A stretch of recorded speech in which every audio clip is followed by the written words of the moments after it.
Hello my loves and welcome to the Perfume Realm. My name is Manahil and today we are going to be going through my entire collection of Lancome fragrances. But before we get started, I just wanted to say, if you are interested in joining the realm, I highly suggest clicking the subscribe button as well as the bell notification so you can stay up to date on everything that happens here. When you take the time to stop, click the little subscribe button, it's a huge thing for me because you are supporting me and helping me grow, and I truly appreciate every single person who subscribes. Now let's get into the video. So I have 7 fragrances today that I'm going to be sharing with you guys. I love Lancome fragrances. I think they do an incredible job with the most of the fragrances that they release. They're just, unique, well-crafted, great compositions in general. When it comes to a designer perfume, I really love going with Lancome. What I love even more than Lancome perfumes is the Maison Lancome line, which is the private collection of the Lancome house. Now, there has been rumors that they are discontinuing the entire line, which breaks my heart because the line, in my opinion, is incredible. I like to put Maison Lancome fragrances basically in the same category as niche fragrances, and not because of the price, because the price is definitely up there for these fragrances. The reason I put it up there with the niche fragrances is because they're very unique and they're not afraid to kind of step out of bounds a little bit and challenge you. I really enjoy that because it's not just the typical mass appealing scent being released over and over and over again. The Maison Lancome line really plays around and has fun with the gourmands. They really do a great... I'm recording right now. Okay, bye. That was Anna Absolute, my girl. Of course, always having to disturb me. Anyways, so the Maison Lancome line, it really does a great job with gourmands, and you guys know that I truly love gourmand fragrances. And I think that every single scent in this line is incredibly different from the other ones. It's not like they're just the same thing being released in a different variation. Even though they have a lot of rose fragrances, as you will see soon, they take each rose and completely redefine it in each fragrance. So it's never redundant to have multiple different rose fragrances from the Maison Lancome line. Now, if they truly have been discontinued, I think the best time to go out to get them would be now, before the price really skyrockets. I'm not trying to... Mochi! I'm not trying to encourage any, random shopping or a shopping spree or anything like that. But if you truly do love the Maison Lancome fragrances, or if you've really genuinely been interested in one, I do think that now is the time to do so, to get one or at least get a decant or something before they really vanish from the market altogether or are sold at Mochi! Stop it! Or they like triple, quadruple the price of the fragrances. The first one we are going to talk about is Lavandes Trianon. So this is the scent that was the hardest for me to track down. And now Lavandes Trianon, I would say, is the least gourmand of all of the different Maison Lancome fragrances. Although it is still, I think, marketed to be a gourmand, the lavender in here is very bright, slightly sweet, very herbal and cold. There's definitely something a little bit cold about it, and the herbal quality is very strong. So it's not just a florally lavender, it's a very herbal lavender. And then there is a milk note in here. But the milk note, I think previously I have described it as creamy. I wouldn't actually say it's exactly creamy because the milkiness is very thin. It's like a thin type of milkiness, literally like milky rather than cream.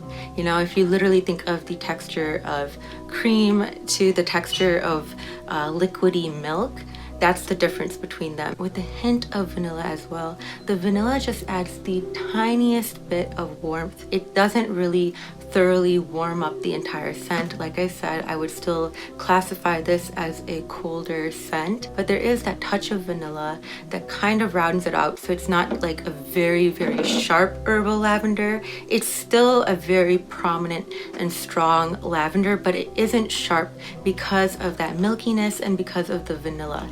There's also this sugary feature to it, and it smells just like as if there were these chunks of sugar, like raw sugar crystals are, you know, floating around in here. That's what it smells like.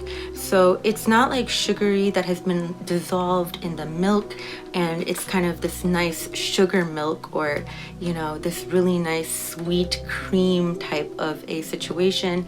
The sugar is not dissolved whatsoever. It's literally encrusted on top.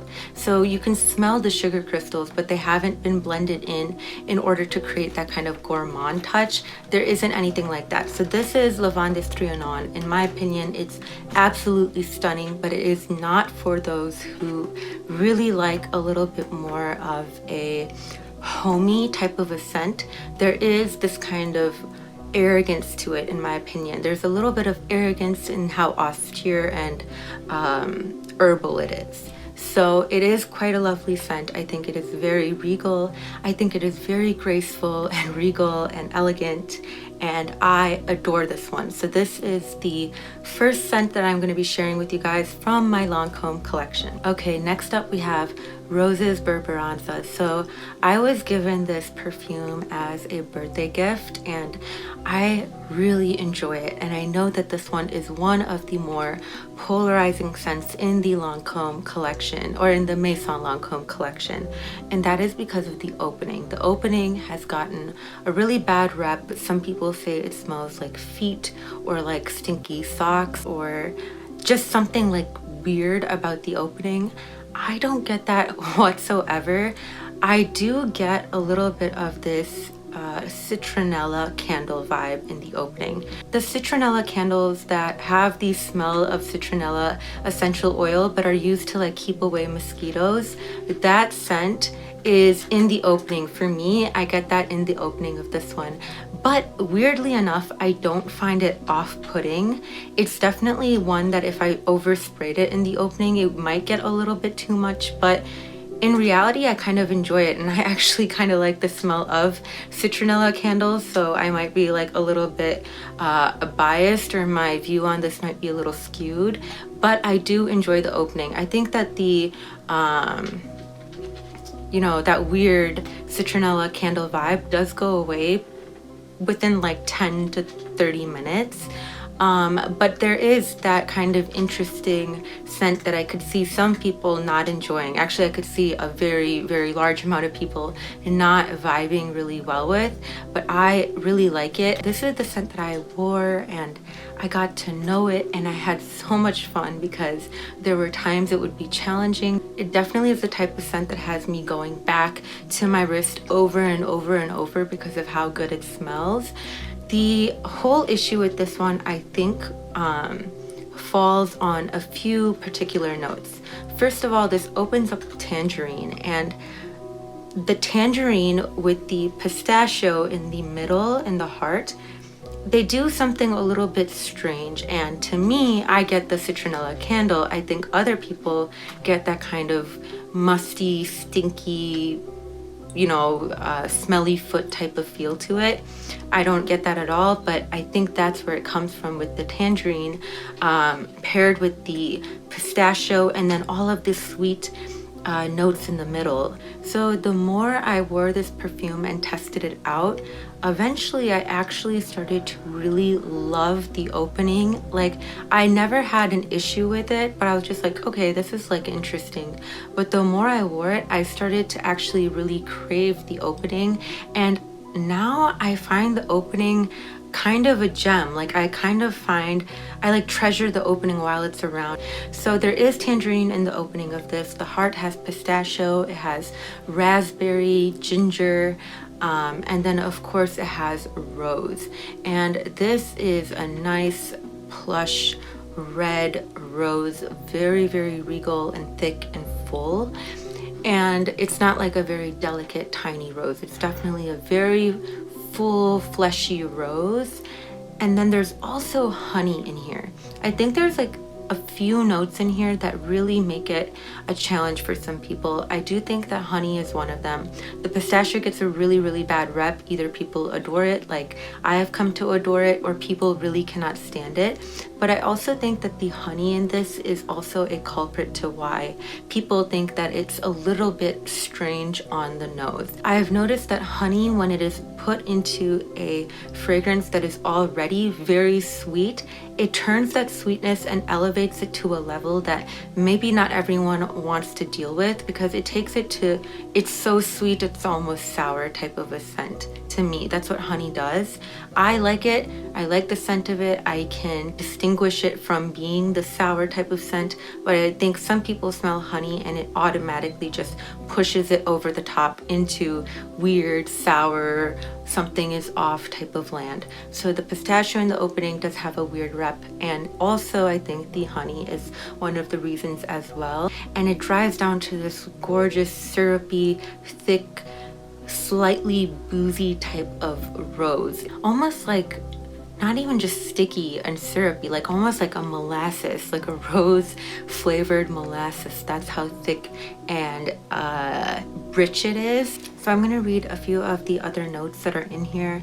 There's benzoin, there's hazelnut, there's rum, vanilla, cedar, saffron, and violet. So it's a very interesting combination with also, sorry, I forgot to say the heart notes. There's the damask rose, pistachio, raspberry, ginger, and green notes. I think this is a scent that is very complex, and like the complexity, it wears it on its sleeve. Like it's not some sort of hidden type of complexity. It's very obvious that it's a challenging and multifaceted type of a scent. The dry down, I think, is a lot more universally pleasing. However, the opening is tricky to a point that a lot of people won't even want to kind of work through it in order to get to the dry down. But the people who love this, they really do love this. I think it's because they worked through the perfume, they worked with it, they got a chance to understand something that is so misunderstood. And so there's definitely kind of a cult, really like a sub-cult love for this perfume. So this is Rose's Berberanza from Lancome. All right, next up we have the incredible Oud Bouquet. So this is the newer formulation of Oud Bouquet, and I also own the older formulation. I adore Oud Bouquet, and then when I found out that they might be discontinuing the line, I had to go and buy another one, and I just went ahead and bought the newer formulation because it is kind of hard to find the older formulation. So I personally really enjoy the older formulation more. I find it to be a little bit more robust. I think it is more round and full and rich. I do think that they both dry down to basically the same scent. Again, like I said, there is still a little bit more of that fullness that I find in the older formulation, but for the most part it's a very subtle type of difference. And if I hadn't been smelling them back and forth and like really scrutinizing them, I wouldn't really have, like, I think it's fine if you get the older formulation or the newer one, because they're both incredible. Like the newer one is still a beautiful, perfect Oud Bouquet. I'm just saying that if you are doing kind of like a sniff test right next to each other, I do think that this one would have, you know, the slightest edge of being better because of how much more round and developed it is. So it might just be because it's older, so it's had a time to really sit and age and go through like the maceration process. It could be because of that. It could be because I'm just, you know, losing my mind and I think there's a difference. But honestly, I do think that there is a difference that exists. Whether or not it's, you know, important enough to even have me mention it, I don't know, that's up in the air. Now that one I said was slightly boozy. This one is straight up liqueur. I actually have Anna on the phone right now. Anna, say hi. Hi. It's Manahil's birthday. Happy birthday, Manahil. You're the bomb. You're a queen. Thank you, Anna. I love you. I love you. Now please just don't talk, don't disturb me, okay? Wow. So Oud Bouquet, if you want to break it down to the most simple components, is a beautiful, boozy, deep, powerful boozy scent. It's very potent. It will fill up the entire room. There's also praline in here, and this is an incredibly gourmand scent. Like I said, the Maison Lancome line is all about the gourmand, but this one is just truly something that you could drink, and this is the type of drink that will get you intoxicated. So haram, but it will get you intoxicated. There is rose in here. The rose, I would say, actually kind of plays a stronger role than the oud does. The oud is in here. It's a very sweet candied oud that adds to the power and the presence of the scent, but I would still say that the rose kind of stands out the most in here. Okay, so this is another new scent to my collection. This was also a present for my birthday, and this is Parfait De Roses. Roses Berberanza was easier for me. This one, it's not that this is a particularly challenging scent or anything like that. It's a very bright, sweet, light pink rose scent. It's not a light scent whatsoever. It's just the color of the rose I think of as a really nice pale pink type of scent. Very fresh, dewy. It's quite a pretty rose. It's a very pretty rose. I would say that in Roses Berberanza, the rose is beautiful. This one is a very pretty rose. The reason this was so difficult for me is because I believe the association I have with the scent. So this scent reminds me specifically of this rose flavoring syrup that's really common in Pakistan, and I believe in India as well, but definitely in Pakistan, like during Ramadan. This is a rose flavored syrup that we pour into milk and water to kind of flavor it, and it's very popular in Pakistan, like I said, specifically during Ramadan. So the reason it's so popular during Ramadan is actually the name of the syrup itself is Ruh Afza, which means the spirit quencher, or kind of something that's refreshing for the soul. So Ruh is the soul, and Afza is like refreshing, or something that kind of takes, I don't know how to say it. What is the synonym for this? Ruh Afza. Like that. I don't know. It's Ruh Afza. It helps the soul, it eases the soul, it refreshes the soul, quenches it, whatever. That's what it means. And the drink for most people is quite refreshing. Like my family adores it. We always have it. But for some reason, ever since I was little, the taste and eventually the smell as well, but the taste of Ruh Afza just would kind of make me a little bit sick. It would turn my stomach a little bit. I think it was just way too sweet, which is shocking because I am a huge sugar lover, and as a child I was obsessed with it. I still am, but just Ruh Afza wasn't for me. This directly smells like that syrup. So a lot of people say that this smells like Turkish delight, and I mean, yes, it has the kind of sweet rose that Turkish delight has, but for me it's like melted Turkish delight. It is Ruh Afza, that syrup. And once I wore this and I tried it on, the first time around I was like, I'm not feeling this. The second time around I kept coming back to my arm and smelling it and like wanting to smell more of it. Like I really started to enjoy it. And then the third time around, I actually had finally acquired Roses Berberanza, and I was able to compare and contrast them. And when I had Roses Berberanza on, I don't know what happened, but in a way my nose was prepared to smell this, and I enjoyed it a lot more during that kind of comparing and contrasting session. I'm not sure why, but I did.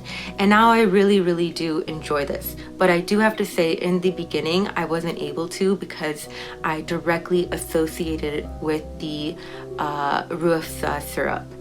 But this is a really nice, super duper sweet, sticky, rose scent. It has some musk in it. I mean, I think it's musk, but they say it's aldehydes. There is aldehydes in the opening. To me, it just kind of gives it a musky, airy feel to it.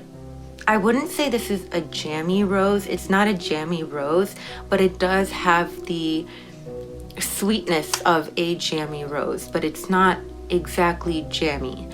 To me, it also doesn't have the nutty aspect that Turkish Delight has. If this is Turkish Delight, it is literally just that kind of rosy gelatin with a little bit of the powdered sugar and nothing else. It has to be like the most plain Turkish Delight in the world.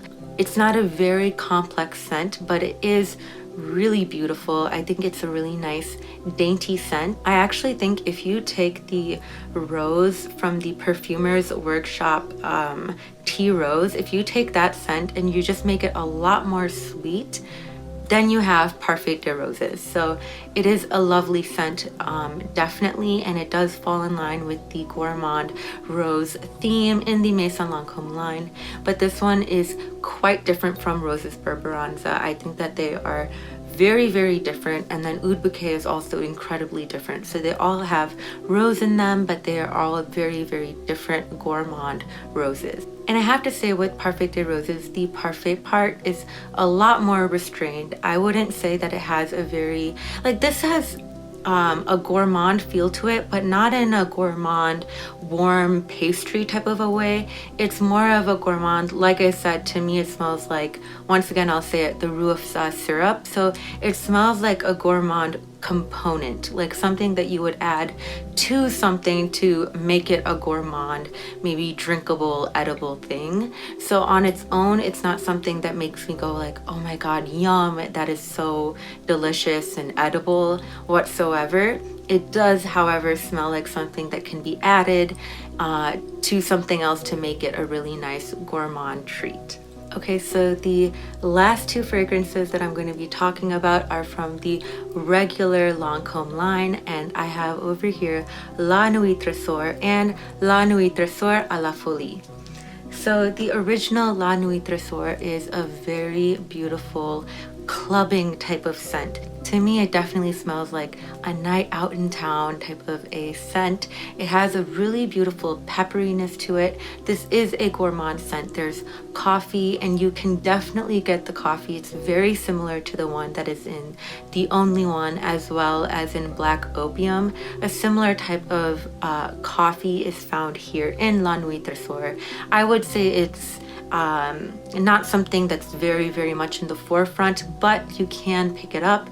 There's also caramel in here and incense, and the incense in here is so smoky and billowy, like it completely fills the entire scent. So it makes the entire scent very dark and mysterious in a way. I find that this scent is very alluring, and I think a lot of that has to do with the incense in this. It has that caramel to add a little bit of sweetness to it. The caramel in here is not like overly sweet or overly I don't know, it's not very much emphasized. It's in there, but I wouldn't say that this is like a sickly sweet perfume whatsoever.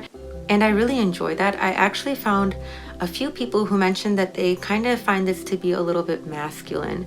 I think it's very much a feminine scent, but I can see that kind of bitterness in here that could possibly be associated with a more masculine fragrance. There's also licorice in here, lychee, patchouli. I think that the licorice in here is also adding to that kind of sweet but a little bit of bitterness type of vibe in here. The lychee as well. Everything in here, like all of the sweetness in here, is a little bit more, I would say, on the grown-up side. It's not very like candy-like. I don't find this to be a very candy-like type of scent. There is in the opening, in the heart, I think there's strawberry, which you do get a little bit of. The opening has tangerine, it has bergamot. So the opening is bright, but overall, the entire scent is quite on the dark side, and it's not overly heavy. Like, the performance for this is incredible. I would say all of the Lancome fragrances, including the Maison Lancome line, the ones in my collection at least, are incredible when it comes to performance. The longevity, projection, and sillage are above average every single time, and that is the same with this one. It will last the entire night, and this one definitely pulls in a lot of compliments. But at the same time, this is not a heavy, thick type of a scent. I think that it, you know, kind of sits in the air very well, and does have a relatively aerated feel. I don't think that this is a very stifling, cloying type of scent. Okay, and then we have à la folie. So this is La Nuit Tresor à la folie, and I prefer this one over the original. The original is the first Lancome fragrance that I ever owned, and then after that came Oud Bouquet, and then this, and then all of the other Maison Lancome fragrances. I think that Lancome does a really great job with their compositions. Everything in their scents just seems to be done with a very deft hand. So I do enjoy the majority of their fragrances, not all of them, but à la folie is so much more thick and dense, creamy and gourmand compared to the original. This one doesn't have caramel in it, which surprises me because I feel like it does, but it has tonka and vanilla, which is so rich. The tonka kind of plays with the vanilla to create a really nice, thick, dense, creamy tone, and I love that about this. There's also in here pear in the opening. I love pear in a fragrance, especially when I'm coming to these kind of sweet, warm gourmands. Pear in the opening is always just a beautiful way to go. And then another two things that I think separates this a lot from the original is the benzoin and the woody notes. So this definitely has this kind of resinous deepness to it as well. That kind of deep thickness that you find in a resin or resinous fragrance can be found in here, as well as this lovely woody base. There's a nice woody base that just really does a great job at like harnessing that tonka and vanilla and giving it a nice base and adding a little bit of extra depth to it. So it's not just a regular, you know, vanilla type of scent. It has something more intriguing about it. So as this develops, it becomes even more interesting. It doesn't become just a boring, typical type of dry down. I think that it still retains a certain amount of, you know, character, plus things like patchouli and nutmeg. The nutmeg definitely brings back the kind of pepperiness or spicy kick that is very reminiscent of the original. The original has a lot more of that spiciness, but I think the nutmeg definitely draws back to the original DNA a bit by adding a little bit of that spiciness. All right, my loves, that is going to complete my Lancome collection. Thank you guys so much for sharing your valuable time with me here today as we sit and talk about perfume. Let me know, what are your favorite Lancome fragrances? Which fragrances do I need to try? And what are your thoughts about the fragrances that I shared with you guys here today? Also, if you did enjoy this video or any of my content, again, I would really love it if you considered subscribing, clicking that little red button and making it go gray. I would love it. Also giving this video a like and sharing with a friend. And then other than that, have a good one.